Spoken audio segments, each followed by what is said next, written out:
So, greetings, friends. Today's talk is on contentment and gratitude in Dhamma practice. Um, as Dhamma practice develops, as our minds become more well concentrated, uh, it's a reflection of that developing the path that begins to develop contentment in our practice, and that's simply a reflection of the contentment that's developing in our lives. Uh, as this contentment develops, it overcomes the common hindrances to practice that the Buddha described over 2,600 years ago as the ongoing need for sensual desire, for ill will, laziness or drowsiness, discontent and doubt, and that's reflected in all areas of our life. The contentment that develops directly through the Dhamma practice comes from understanding the nature of life in the world. An accurate description of discontent is struggling with yourself and the events of your life. So as we develop an understanding of who we are in relation to the world that we live in, and really a profound understanding of the interaction between the self and the impermanent nature of all things, we cease fighting our wrong views, and we cease fighting the way that the world is prone to unfold. When the Buddha described, well, let me put it this way, the profound contentment is developed by understanding and integrating the Four Noble Truths. The first Noble Truth states that there is dukkha in the world. Dukkha arises as a consequence of living in the world, and then that stress is exacerbated by reacting to that and wanting the common stresses in the world to be different than that is. So the Buddha described dukkha, described stress, described the general unsatisfactory nature of life in very simple and direct terms. He stated that birth is stressful, meaning that simply having a human life is stressful. He then said that sickness is stressful, aging is stressful, and death is stressful. He went on to say that not getting what is desired is stressful, and receiving what is undesired is stressful. And then he would always conclude that description by saying, in short, the five clinging aggregates are stressful, or dukkha. The five clinging aggregates simply describe the ongoing personal experience of stress in the world. So what the Buddha is describing there is almost so simple that it is ignored. And it's ignored for many reasons. One is that we don't want to acknowledge the natural stressors in life. So we create very intricate strategies to continue to ignore what is naturally occurring as a consequence of having a human life. That strategies that we create to ignore are strategies that ignore this initial ignorance of Four Noble Truths. So the Buddha recognized that it is this profound need for a self-referential ego self to ignore its own ignorance that leads to all manner of suffering, meaning it leads to all manner of discontent with ourselves in relation to the world. And that often results in feeling that we're inadequate or unable to control the things that are happening in the world. And sometimes it relates to ourselves personally. We feel we're not even able to control ourselves. The Buddha describes that type of discontent as rooted in craving for and clinging to experiences. And initially, it's the craving for the establishment of a permanent self that is able to manage or in some way be free of stress that leads to ongoing discontent and ongoing suffering. Another way of saying that is the craving originates suffering by attempting to establish a self rooted in a misunderstanding of Four Noble Truths and attempting to create a permanent self in an environment that is always changing, always impermanent. And so you can clearly see that there's inherent stress in attempting to do something that is simply impossible to do. It can't be done. Then once those ideas and views of who we are in relation to the world are formed, because we're the ones that created them, we're self-created in doing this, that we now cling to that because it is a hardened belief, though rooted in ignorance, that what we've created is who we are. That's the essence of anatta.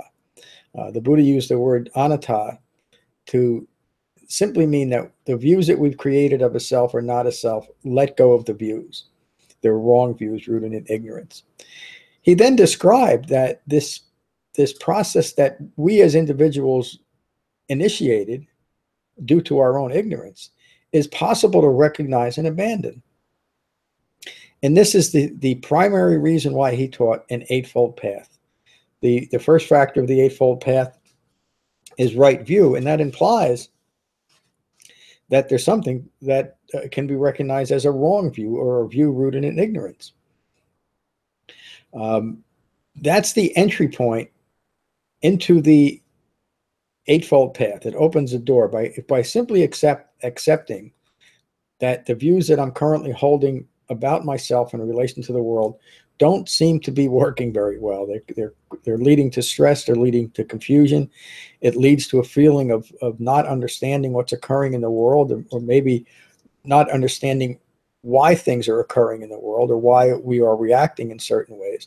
That's all.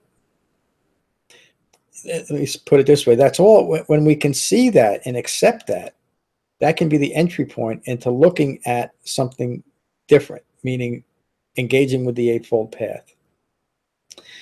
So being stuck in wrong views, being stuck in views that are ignorant of the way things are, naturally leads to an ongoing and often subtle feeling of discontent. Things just don't seem right, or we seem like we need to have something else occurring or something else in our lives in order for our lives to be fulfilling.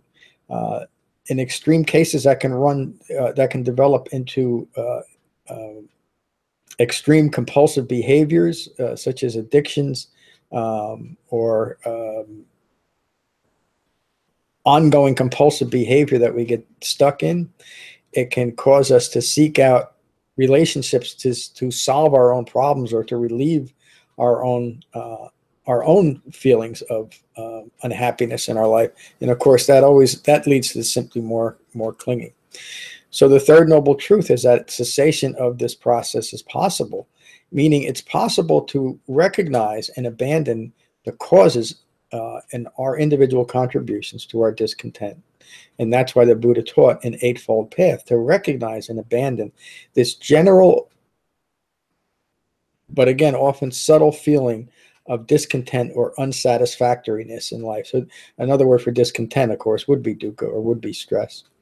So as we develop the Eightfold Path, beginning in right view, that simply meaning that in this moment, I don't know everything that there is to know in the world, and maybe there's another way of looking at the world, points directly to right intention. So the second noble truth is that this craving rooted in ignorance originates stress, and clinging to these views and self-identities that we create as a result of that ignorance maintains stress. So then right intention is the intention to recognize our own discontent, where it's rooted in, and abandon those causes. And then the rest of the path develops that understanding to a deep and profound level so that we can actually accomplish that task of recognizing and abandoning our own discontent. So right speech, right action, and right livelihood, the virtuous factors of the path, when we are mindful of those factors and mindful of the unskillful or the aspects of wrong speech, wrong action, and wrong livelihood, when we're able to be mindful of those factors, we're able to recognize the cause of our own discontent, our own stress, our own dukkha, and simply abandon them. There's no analysis that needs to get involved in this. We don't need to find out where they came from, who's to blame, or any of that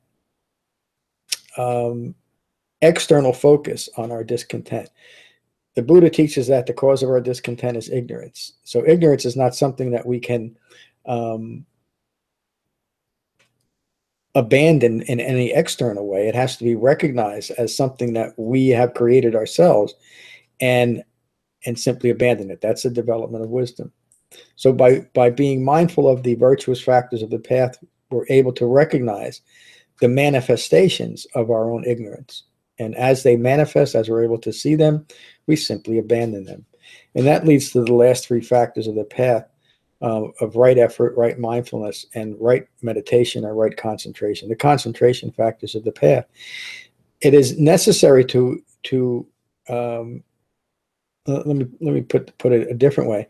A mind that is rooted in ignorance is constantly distracted, and that's a very convenient way of a mind rooted in ignorance to continue to ignore its own ignorance. It creates these very intricate strategies to continue that ignorance and insist on being constantly engaged in the outer world and taking the world in a very personal way to continue that distraction. That's the most powerful.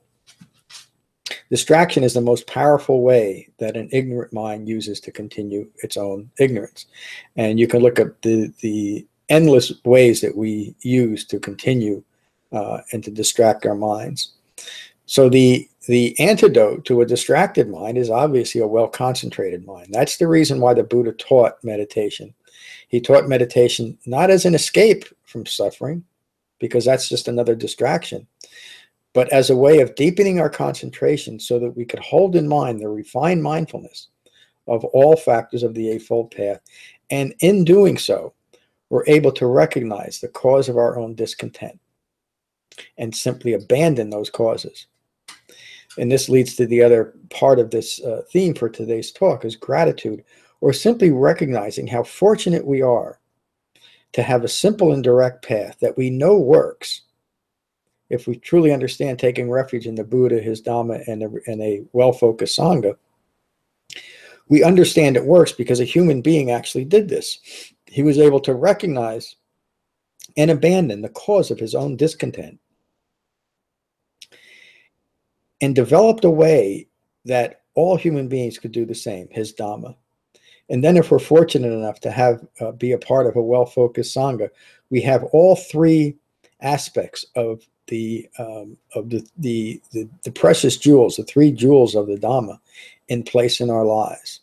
And as we deepen this, we deepen our contentment with ourselves in relation to the world. Our gratitude naturally increases because we realize how fortunate we are to have come across something that we can use in a direct way, meaning without any outside influence necessary. It's not a matter of developing some merit or grace from outside sources.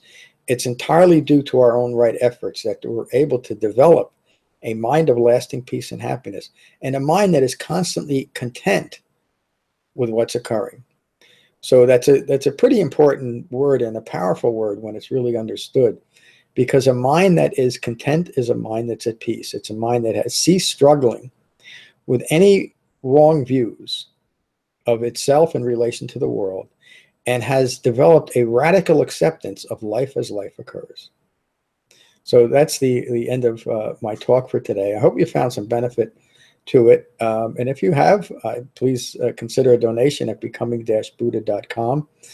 Beginning next week, my talks are going to be a little bit different than they have in the past, at least occasionally, in that they're going to be somewhat based on questions that have arisen during my classes, whether it's in Frenchtown or online, and our discussions that have followed. And I'll still be teaching to suttas too on the Wednesday podcast, but by and large, I intend them to be more of a response and more of a contemporaneous talk on what's occurring within the Sangha in Frenchtown and the online Sangha. So again, thank you for joining me today. Have a wonderful day. Peace.